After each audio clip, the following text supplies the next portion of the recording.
நெல்லையில் நடைபெறும் திருமண நிகழ்ச்சியில் கலந்து கொள்ள சென்னையிலிருந்து விமானம் மூலம் தூத்துக்குடி வாகைக்குளம் விமான நிலையம் சென்ற அதிமுக பொதுச் செயலாளர் எடப்பாடி கே பழனிசாமிக்கு விமான நிலையத்தில் அதிமுகவினர் உற்சாக வரவேற்பு அளித்தனர். தூத்துக்குடி வடக்கு மாவட்ட செயலாளரும் முன்னாள் அமைச்சருமான கடம்பூர் ராஜு, தெற்கு மாவட்ட செயலாளரும் முன்னாள் அமைச்சருமான SP சண்முகநாதன் உள்ளிட்டோர் கழக பொதுச் செயலாளருக்கு புத்தகங்களை வழங்கியும் ரோஜா மாலை அணிவித்தும் உற்சாக வரவேற்பு அளித்தனர்.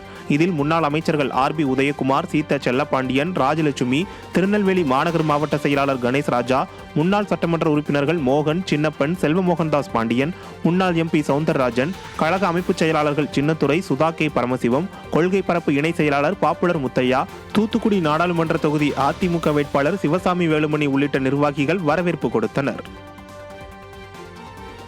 தேனி மாவட்டத்தில் கழக பொதுச் செயலாளர் எடப்பாடி பழனிசாமியின் பிறந்த நாளையொட்டி சிறப்பு பூஜைகள் மற்றும் மாபெரும் அன்னதானம் வழங்கும் நிகழ்ச்சி கழக அமைப்பு செயலாளர் STK ஜக்கையன் மற்றும் தேனி நாடாளுமன்ற அதிமுக வேட்பாளர் VT நாராயணசாமி தலைமையில் நடைபெற்றது. போடி ஒன்றிய கழகத்தின் சார்பாக தீர்த்த தொட்டியில் உள்ள விருப்பாச்சி ஆறுமுகநயினார் திருக்கோவிலில் மாபெரும் அன்னதானம் வழங்கப்பட்டது. வரிசையில் காத்திருந்து பக்தர்களும் பொதுமக்களும் அன்னதானங்களை பெற்று சென்றனர். சென்னை ஓட்டேரி குக்ஸ் ரோடு சந்திப்பில் மழைநீர் வடிகால் பணிகளுக்காக தோண்டப்பட்ட பள்ளம் சரிவர மூடாததால் அவ்வப்போது ஏற்படும் பள்ளங்களால் கடும் போக்குவரத்து நெரிசல் ஏற்படுவதாக பகுதி வாகன ஓட்டிகள் குற்றம் சாட்டியுள்ளனர். திருவிக்க நகர் தொகுதிக்குட்பட்ட குக் சாலை, ஸ்டீபன்சன் சாலை சந்திப்பில் ஏற்பட்டுள்ள திடீர் பள்ளத்தால் வாகன ஓட்டிகள் மிகுந்த இன்னல்களை சந்திக்கின்றனர். இதுகுறித்து பலமுறை புகார் அளித்தும் எவ்வித நடவடிக்கையும் எடுக்கவில்லை என கூறப்படுகிறது. இந்த நிலையில் திடீர் பள்ளத்தை சரி செய்து தரக்கோரி வாகன ஓட்டிகள் கோரிக்கை வைத்துள்ளனர். இங்கே வில்லிவாக்கத்தில் ஆட்டோ ஓட்டிகிட்ருக்கேன். இந்த குக்ஸ் ரோடில் பள்ளம் ஒன்று இருக்குது. அது ரொம்ப நாள் அடிக்கடி வருது, அடிக்கடி ஏற்படுது. அது கொஞ்சம் சீக்கிரமாக சரி செஞ்சால் நல்லாயிருக்கும் கவர்மெண்ட்டு. எவ்வளோ பெரிய ஜங்ஷன், அதிகமாக வண்டி வரக்கூடிய இடமா? அது ரொம்ப அதிகமாக வண்டி வரக்கூடிய இடம். அது ரொம்ப ப்ராப்ளமாக இருக்குது. அது ஆட்டோ ஓட்டுநர்களுக்கு, பஸ்ஸெல்லாம், 2 வீலரு பஸ்ஸெல்லாம் ரொம்ப ப்ராப்ளமாக இருக்குது. அதனால் கொஞ்சம் சீக்கிரம் சரி பண்ணால் நல்லாயிருக்கும். அரியலூர் மாவட்டம் அரசு மருத்துவமனையில் இருந்து ரயில் நிலையம் செல்லும் சாலையில் மழைநீர் தேங்கி சேரும் சகதியுமாக இருப்பதால் வாகன ஓட்டிகள் அவதியடைந்து வருகின்றனர். அரியலூர் அரசு மருத்துவமனையில் இருந்து ரயில் நிலையம் செல்லும் பாதையில் மழைநீர் தேங்கி சேரும் சகதியுமாக காட்சியளிக்கிறது. இதனால் வாகன ஓட்டிகள் சேற்றில் வழுக்கி விழுந்து விபத்தில் சிக்குவதாக அப்பகுதி மக்கள் குற்றம் சாட்டுகின்றனர். விடியா திமுக அரசு உடனடியாக இந்த சாலையை சீரமைத்து தர வேண்டும் என அப்பகுதி மக்கள் கோரிக்கை விடுத்துள்ளனர். மதுரை ராஜாஜி பூங்காவில் மின் கம்பிகள் தாழ்வான நிலையில் இருப்பதால் பூங்காவிற்கு செல்லும் பொதுமக்களுக்கு பாதுகாப்பற்ற சூழல் உருவாகி உள்ளது. காந்தி நினைவு அருங்காட்சியகம் அருகில் உள்ள ராஜாஜி சிறுவர் பூங்கா மதுரை மாநகர மக்களுக்கு பொழுதுபோக்காக உள்ளது. இந்நிலையில் பூங்காவில் இருக்கும் மின் கம்பிகள் அனைத்தும் பராமரிப்பின்றி சிறுவர்கள் தொடும் உயரத்தில் தொங்கிக் கொண்டிருக்கிறது. மின் கம்பிகள் சிறுவர்கள் விளையாடும் ஊஞ்சல், சறுக்கு மரம் உள்ளிட்டவற்றின் மீது அருந்து விழும் அபாயம் உருவாகி உள்ளது. கோவையில் குடியிருப்பு பூங்காவில் விளையாடிய 2 குழந்தைகள் மின்சாரம் தாக்கி உயிரிழந்த சம்பவம் தமிழகத்தையே அதிர்ச்சிக்கு உள்ளாக்கிய நிலையில் அசம்பாவிதங்கள் ஏற்படும் முன் ராஜாஜி சிறுவர் பூங்காவில் உள்ள மின் கம்பிகளை சீரமைக்குமாறு விடியா அரசின் மதுரை மாநகராட்சிக்கு பொதுமக்கள் வலியுறுத்தியுள்ளனர். கள்ளக்குறிச்சி மாவட்டம் சங்கராபுரம் பகுதியில் போதிய தண்ணீரின்றி நெற்பயிர்கள் கருகியதால் விவசாயிகள் கவலை அடைந்துள்ளனர்.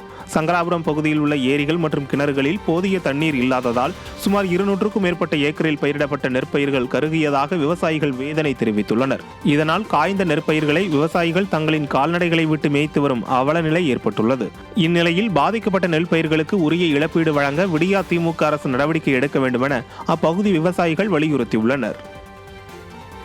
நீலகிரி மாவட்டம் கோத்தகிரி அருகே ஓட்டுநர் இல்லாததால் குப்பை சேகரிக்கும் வாகனம் 1 மாதமாக பஞ்சாயத்து அலுவலகம் முன்பு நிறுத்தப்பட்டுள்ளதாக குற்றச்சாட்டு எழுந்துள்ளது. கோத்தகிரி அருகே நடுஹட்டி பகுதியில் ஓட்டுநர் இல்லாததால் குப்பைகளை சேகரிக்கும் வாகனம் 1 மாதமாக பஞ்சாயத்து அலுவலகம் முன்பு நிறுத்தப்பட்டுள்ளது. வாகனம் முழுவதும் குப்பைகள் இருப்பதால் நோய் தொற்று ஏற்படும் அபாயம் உருவாகி உள்ளதாக வேதனை தெரிவித்த அப்பகுதி மக்கள் குப்பை சேகரிக்கும் வாகனத்தை உடனடியாக அகற்றுமாறு விடியா அரசின் மாவட்ட நிர்வாகத்திற்கு வலியுறுத்தியுள்ளனர். சென்னை பட்டாளத்தில் தீபாவளி பண்டுச்சீட்டு நடத்தி சுமார் 1 கோடி ரூபாய் அளவுக்கு மோசடி செய்யப்பட்டுள்ளதாக பணம் பறிகொடுத்தவர்கள் சென்னை மாநகர காவல் ஆணையர் அலுவலகத்தில் புகார் தெரிவித்துள்ளனர்.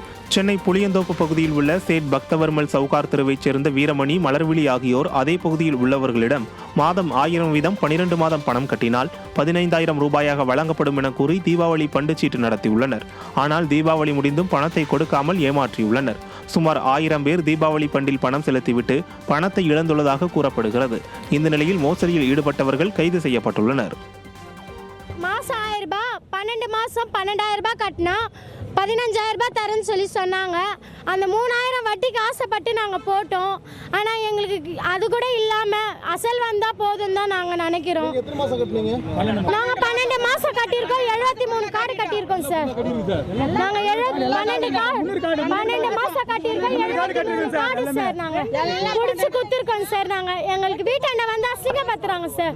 நாங்கள் எப்படி சார் நாங்கள் உயிரோட இருக்கணும்னு நினைக்கிறீங்களா, சாகணும்னு சொல்கிறீங்க? திண்டுக்கல் மாவட்டம் கொடைக்கானலில் மின்சாரம், குடிநீர் உள்ளிட்ட அடிப்படை வசதிகள் இல்லாமல் குடியிருப்பு வாசிகள் அவதி அடைந்துள்ளனர். கொடைக்கானல் பெருமாள் மலை அருகே உள்ள ஜே நகரில் 50க்கும் மேற்பட்ட குடும்பங்கள் வசித்து வருகின்றனர். அப்பகுதியில் மின்சாரம், குடிநீர், கழிவறை உள்ளிட்ட அடிப்படை வசதிகளை விடியா அரசு ஏற்படுத்தி தராததால் அங்கு வசிக்கும் மக்களின் அன்றாட வாழ்க்கை பாதிக்கப்பட்டுள்ளது.